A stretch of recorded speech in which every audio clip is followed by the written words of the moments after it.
Okay, so let's continue talking about accommodation. All right. Well, what do we know from experimental studies about accommodation? Everything that I just told you about women accommodating more than men is nicely contradicted by a very interesting study by Jen Pardo published in 2006. Jen Pardo used what's called a MAP task to measure the extent to which talkers accommodate phonetically during conversations. Now, this is, with apologies to Jen, when I say unholy complex, I don't mean actually unholy, but what Pardo did is she had 12 talkers, 6 men and 6 women, read a list of words, and we'll call these the pre-game words. So this is just a really simple reading task that gives the kind of data like you had in your second homework assignment. Later, they came into the lab and in pairs of people of the same sex played what's called a map task game. So a map task is one in which each participant had a game board that differed slightly. The talkers are separated by a divider so that each talker can see their own game board but can't see the other person's game board. The game board contained items like a house and a bridge that were identical to the words they had named earlier. So above it says they read a list of words. Well, house and bridge would have been on that list of words. And then they also have a house and a bridge on their map. The job was that they had to talk to one another through the game, so they had to get the other person to manipulate their token through a sort of Candyland style game. And in doing so, what they ended up doing was producing words like house and bridge in the context of connected speech. So you had productions of words from the pre-game task, and then you had productions of those same words in the context of a social interaction. And the maps looked something like this. So here we have Green Bay. Here we have, you really have to squint here to look at these. We have Green Bay, we have Crane Bay, and so green and crane differ kind of minimally from one another. Here it says woodland, here it says wood. The talkers are going to have so here's a case where talker 2, the person on the right, has this path that they want talker 1 to draw through their map, and so they have to say things like, start out on the lower left of, I think that says Pale Ship in Green Bay.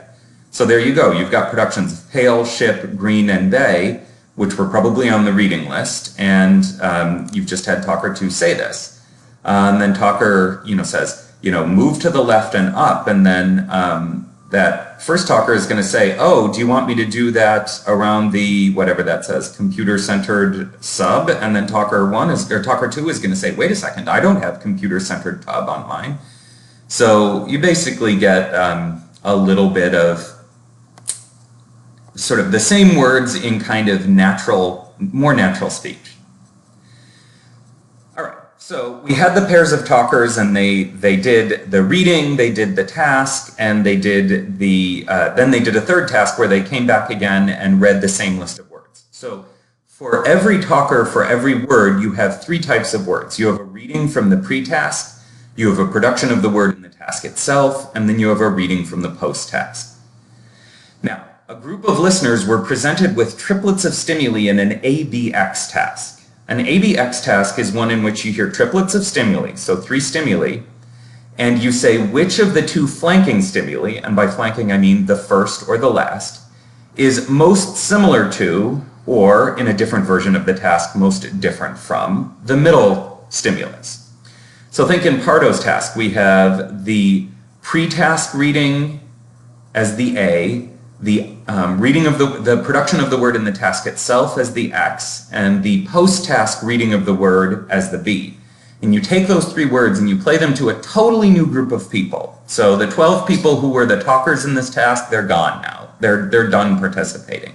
They were just there to produce the stimuli. Now you've got a group of people who are judging these 3 words.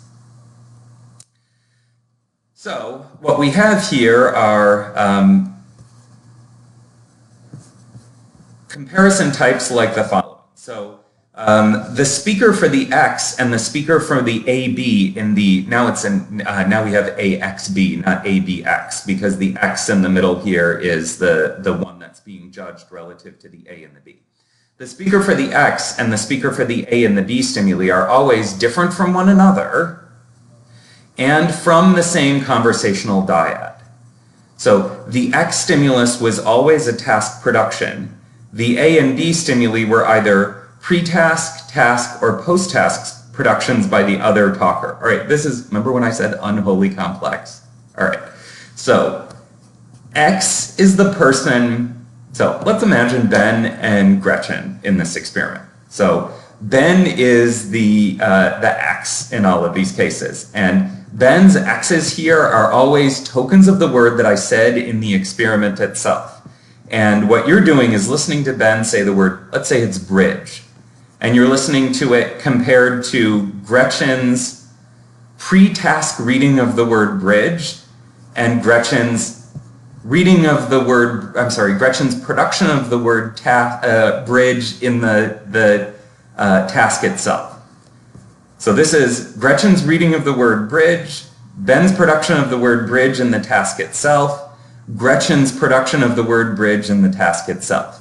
If Ben and Gretchen are starting to sound more similar to one another, you should rate these two words as more, you should be more likely to judge the X and the B to be more similar to one another than the X and the A, right? So if Ben is sounding more like Gretchen over the course of the experiment, then Ben shouldn't sound like Gretchen's pre-task reading of the word, right?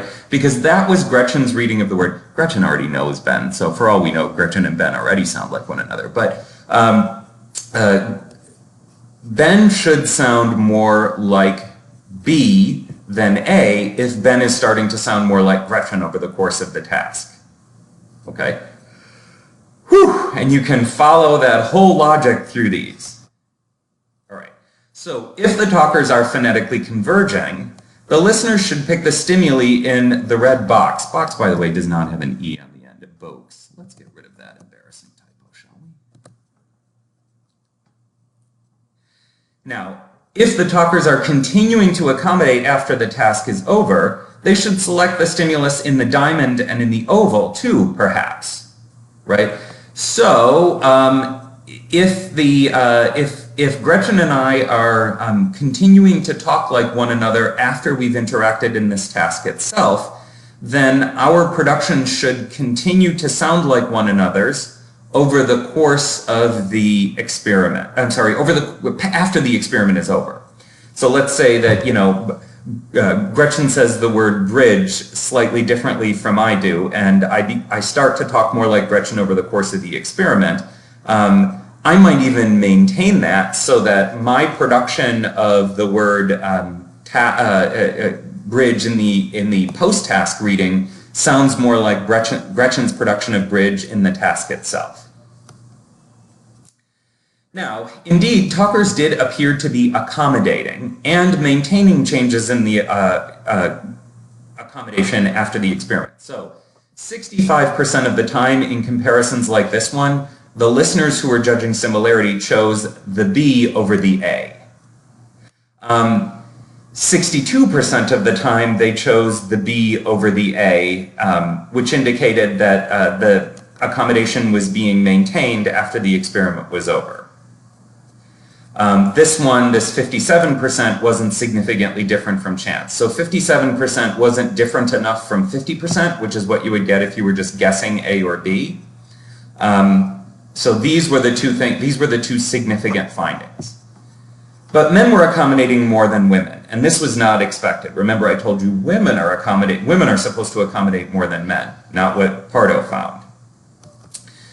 But she looked a little bit more closely at the gender effect, and it actually was even more interesting than just finding something different than what it found before. And that is, remember that the map task has one person guiding the other person through the map. So it's like one person has the role of supervisor and the other has the role of, let's say, employee.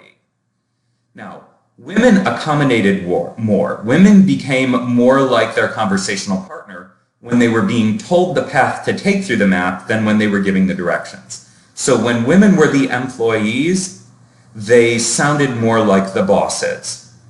For men, it was the opposite. So for men, when the men were leading their employees through the map, they sounded more like the employees.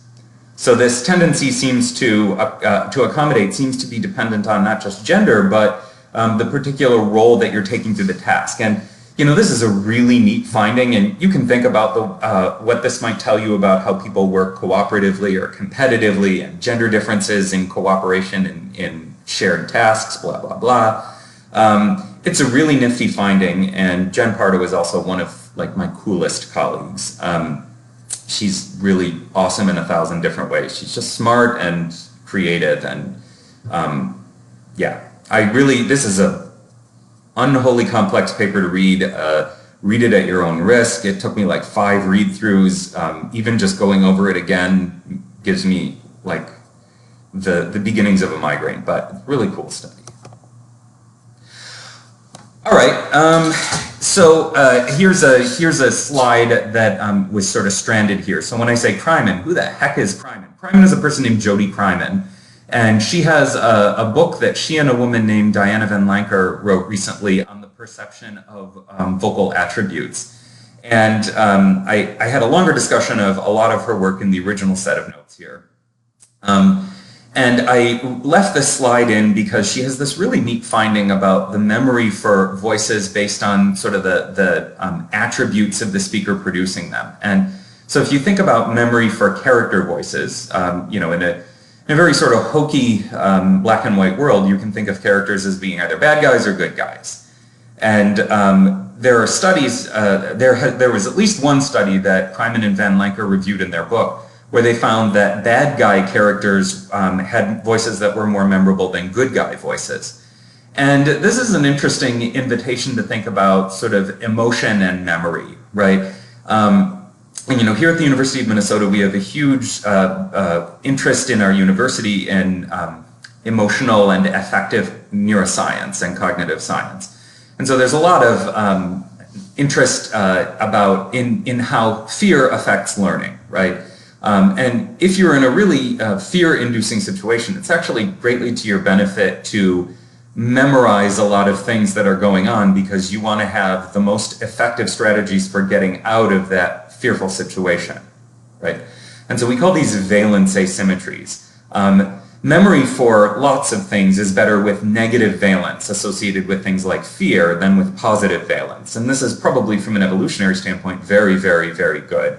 You want to dedicate a lot of your cognitive resources to remembering bad things, because you want to be able to be really good about getting out of bad situations. And this seems to extend down to memory for phonetic detail of voices. Okay, I'm going to stop here because this is a nice conceptual boundary, and this will be a nice stopping place for those of you who want to watch these videos in smaller chunks.